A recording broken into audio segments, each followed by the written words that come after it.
شكرا للاستاذ الكبير استاذ فؤاد الزبادي. احضار فعلا معبره وحميده محتفى به. شكرا استاذ. بسم الله الرحمن الرحيم. مساء الخير جميعا. شرفتونا بالحضور وانستونا بهذا التواجد. السيد الوالي، السادة العمال، السادة الحاضرين والسيداتي، سوف لن أضيف الكثير على ما تفضل به الأساتذة.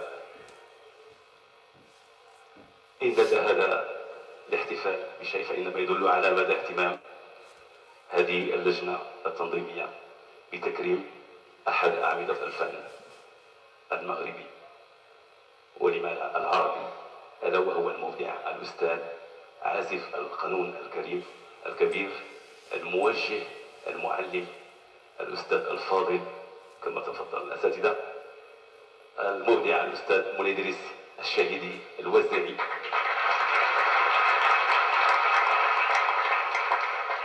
احتفالنا عنده واحد الصبغة كبيرة ونكهة خاصة، لأن هذا الاحتفال يتميز بحضور أنا ألقبهم بعباقرة، عباقرة الفن المغربي ولما لا العربي، وأعني بذلك من أجمل الأصوات التي عرفها تاريخ الموسيقى العربية، يعني على الصعيد المغربي، وأقولها بفخر على الصعيد العربي، ألا وهو صوت الكروان المبدع الأستاذ سيدي أحمد الغرباوي.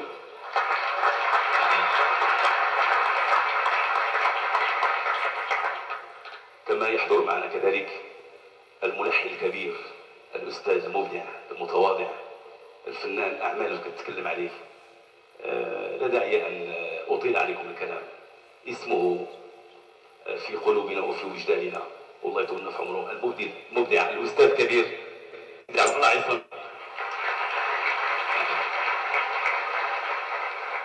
يا ما استمتعنا وشرفت أسماعنا بالألحان الرائعة والأغاني الجميلة، وكانت من إنجاز تلك المجموعة الطيبة.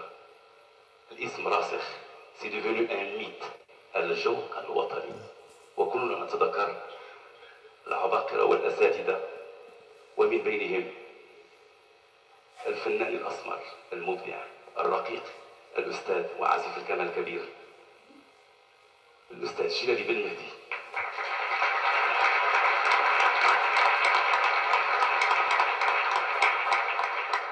حضور فعاليات وأسماء لامعة وكبيرة نشكرها على تفضلها بالتواجد معنا في هذا الحفل والمشاركة بالمحتفى به بين جدران هذه القاعة الجميلة وبين أحضان العائلية. مرحبا بكم وشكرا على حضوركم، وتبارك عليكم ورمضان مبارك. فإن هذه الأمسية أريج عبق روحه الأحاسيس والمشاعر، زبدها الحضور المشرف لفنان مكناس، والذي أصبح له صيت يطاول عمالقة الفن العربي. أبى إلا أن يحضر ورغم الإكراهات ليساهم في تكريم أستاذه من خلال باقة من روائع الطرب العربي. هذا الفنان شرف المغرب في عدة مهرجانات عربية. إنه الفنان الكبير مطرب الأوبرا فؤاد الزبادي.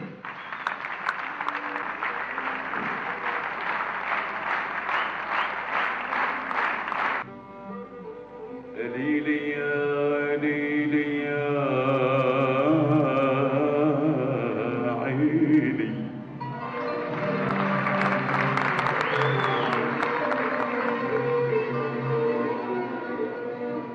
يا ليلي يا عيني،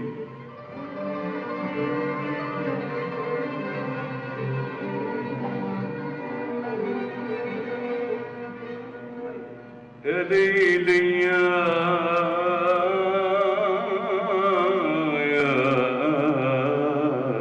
عيني،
المغرمين ما يعملوش كده بتقول وتعيد لي مين وتشكي وده الناس المغرمين ما يعملوش كده دول ما تتكلموا يداروا يكتموا دول ما تتكلموا يداروا يكتموا ولا يوم يكلموا ويشبكوا العيلة الناس المغرمين ما يعملوا كده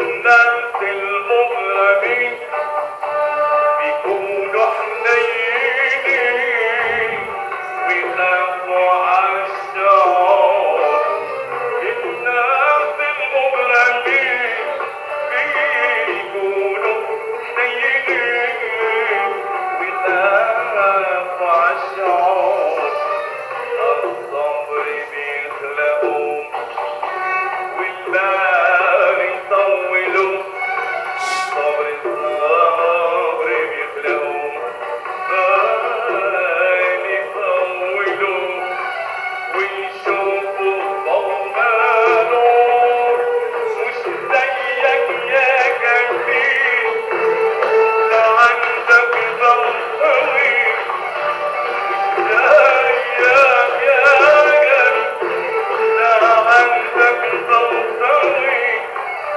مش زيك يا جميل لا عندك ضوء طويل ولا بيدار الأمور وشكلك معدول بقى هي دي الأصول لكن فيك معدول بقى هي دي الأصول ده أنا عندي أقول الناس المغرمين ما يعملوا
بتقول وتعيش بيه أنا أولى من غيرك أنا أولى من غيرك وأقرب منه إليك ومن في الدنيا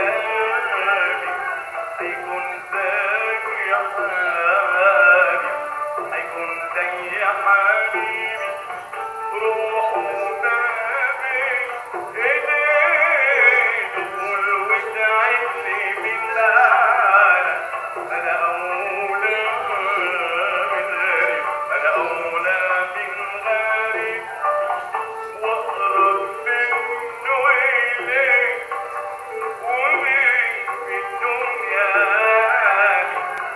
هيكون زي يا حبيبي هيكون زي يا حبيبي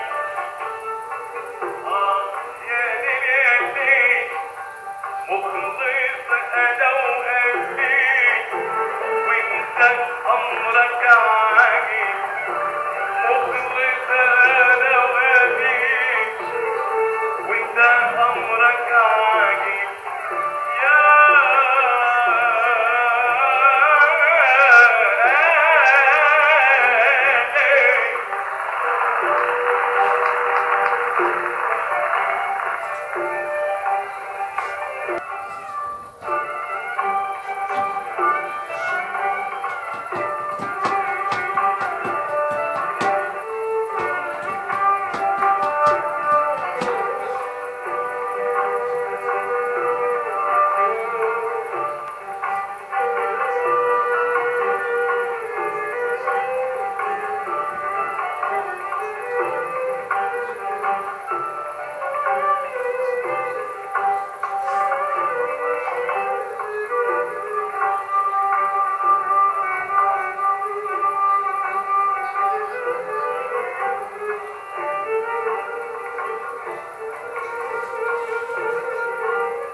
سلمت امري لصاحب الامر في امرك عجيب والعجب حيرني مع امرك يا سيدي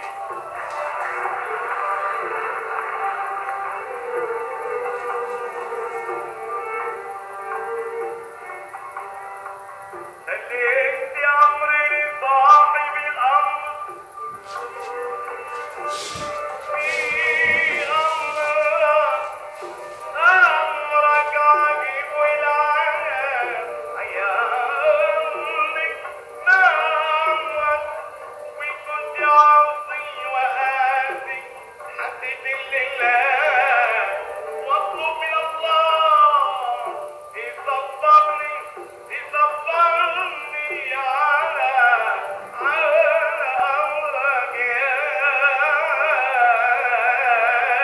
عيني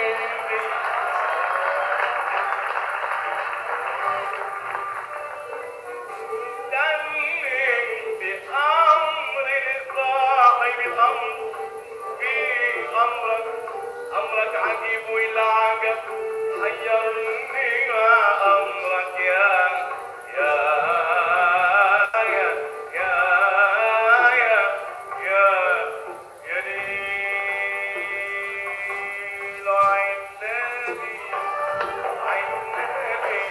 اخدود الخيل وأحبابي يا حبابي ارموش الخيل وعنابي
وأنت بدر على أفقي وقلبي بالك تحكم الحسن يا مولاي وهو الملك وأنت بدر على أفقي وقلبي بالك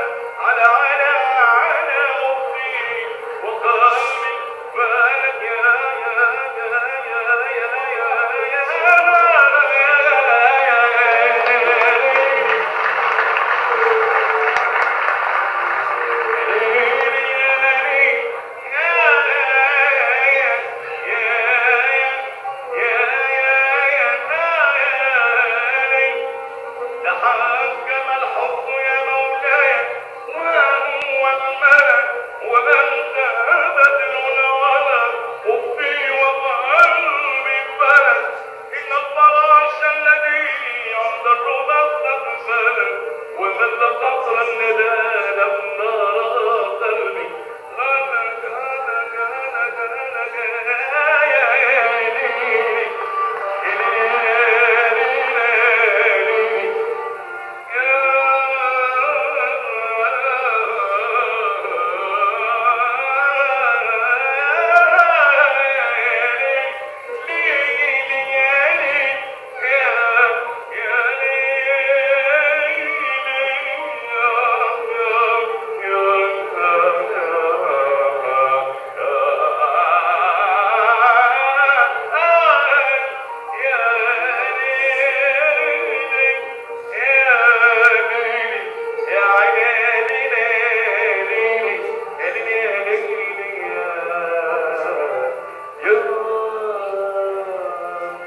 عيني وعلى شط بحر الهوى نسيت ملاكتنا والشوق جمعنا سوا احنا وحبايبنا على شط بحر الهوى نسيت ملاكتنا والشوق جمعنا سوا احنا وحبايبنا على شط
وحدنا ولا حد يجرحنا، عايشين في جنة لوحدنا والثاني بحر الهوى رسي مراكبنا رسي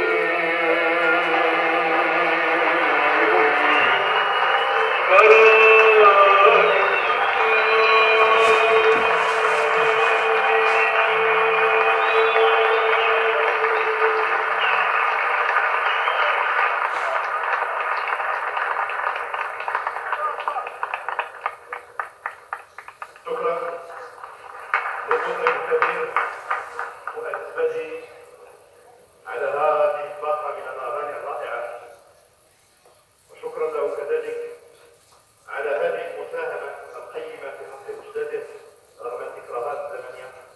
نتمنى أن تتكرر الفرص حتى نرى المطرب فؤاد الزبدي بيننا مرارا. أما الآن سيداتي وسادتي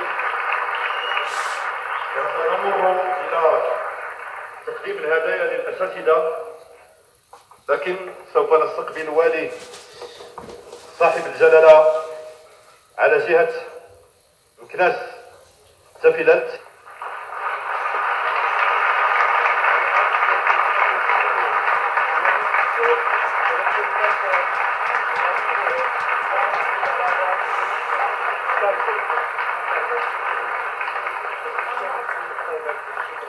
شكرا للسيد والي صاحب الجلالة على جهة مكناس تافيلات، وسوف أطلب منه أن يقول لنا كلمة إذا أردت طبعا،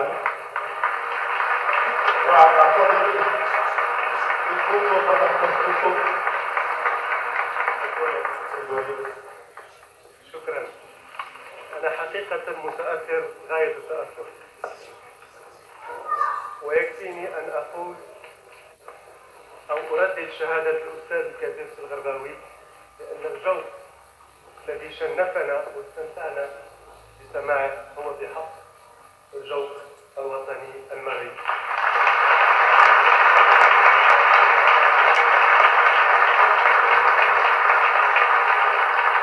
أنا مسرور جدا لأن العاصمة الإسماعيلية هي في طور أن تصبح العاصمة الثقافية للمملكة المغربية.